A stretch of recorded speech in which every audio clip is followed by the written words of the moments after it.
Hi hello నమస్తే welcome to me food express. Me food ఎక్స్ప్రెస్లో ఈరోజు నేను ఆలు రైతా చేయబోతున్నాను అలాంగ్ విత్ పాలకూర వేసి ఆలు రైతా చేస్తే ఎంత హెల్దీ ఎంత టేస్టీనో మీకు ఒక్కసారి చేస్తే తెలుస్తుంది. ఇంగ్రీడియంట్స్ ఒక్కసారి చూద్దాం. ఆవాలు, జీలకర్ర, ఎండుమిర్చి, వెల్లుల్లి, కరివేపాకు, ఇంగువ, ఆలుగడ్డ, పాలకూర, ఉప్పు, పసుపు, కారం, ధనియాల పొడి, ఉల్లిగడ్డ, పచ్చిమిర్చి, కొద్దిగా ఆయిల్ అండ్ పెరుగు, కొత్తిమీర.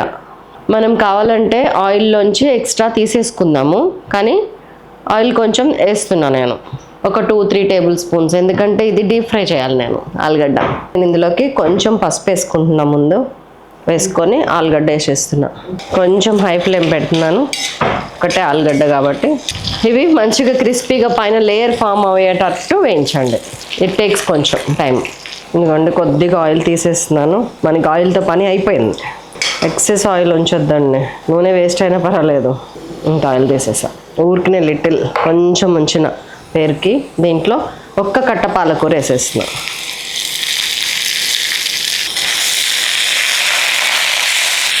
ఆలు చూసారు ఎంత డీప్ ఫ్రై అయిందో, బాగుంటుంది కదా ఇట్లా. నేను పచ్చిమిర్చి కూడా వేసేస్తున్నా, 3-4. ఇంకోండి, ఇప్పుడు మనం చిలికి పెట్టుకున్న కర్డ్ దీంట్లో కొంచెం వాటర్ పోస్తున్నాం. ఈలోపు పాలకూర బాయిల్ అవుతూనే ఉంది. కొద్దిగా ఎక్కువ వద్దు, నేను ఒక అయితే 75 ml పాలు, ఈ కన్సిస్టెన్సీ ఉండాలి. అయిపోయింది. ఇది పాలకూర కూడా మంచిగా హాఫ్ బాయిల్ అయింది, బాగుంటుంది ఇట్లానే. జస్ట్ మొత్తం కలిపి అదొక 3-4 నిమిషాలు, ఇదొక 8 నిమిషాలు అయిందండి. ఇప్పుడు ఇందులో కలిపి చూసినాక పోపేస్తా. ఇదిగోండి, ఇందులోకి ఒక 1/2 టీ స్పూన్ ధనియాల పొడి వేస్తున్నాం. ఇంకొక 1/2 టీ స్పూన్ మామూలు కారం, ఎండుమిర్చి కారం అంటారు చూసారా, అది వేసాను. కొద్దిగా కొత్తిమీర, కొన్ని ఉల్లిపాయలు, పచ్చి ఉల్లిపాయలు, బాగుంటుంది. ఇదిగోండి 1 టీ స్పూన్ ఉప్పు, కొద్దిగా పసుపు, వెరీ లిటిల్ పసుపు. పోపులో వేస్తానండి పసుపు. That's all. ఇవన్నీ వేసి కలిపేస్తున్నా.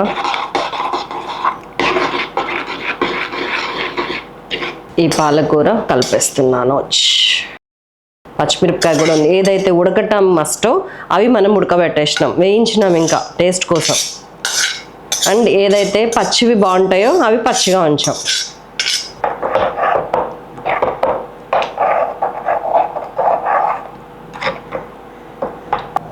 ఉప్పు వేసేదాన్ని. చలో, మన ఈ ఆయిల్ ఉంది కదా, దాన్నే కొంచెం తీసుకుంటున్నాను. వెల్లుల్లి, ఆవాలు, జీలకర్ర, 1/2 టీ స్పూన్, ఎండుమిరపకాయలు, కరివేపాకు అండ్ ఇంగువ. చక్కగా ఫ్రై అవ్వనివ్వండి, అదే టేస్ట్. కొంచెం పసుపు కావాలంటే ఇందులో వేసుకోండి. తడక పోసేస్తున్నాం. మన ఆలు పాలక్ రైతా రెడీ.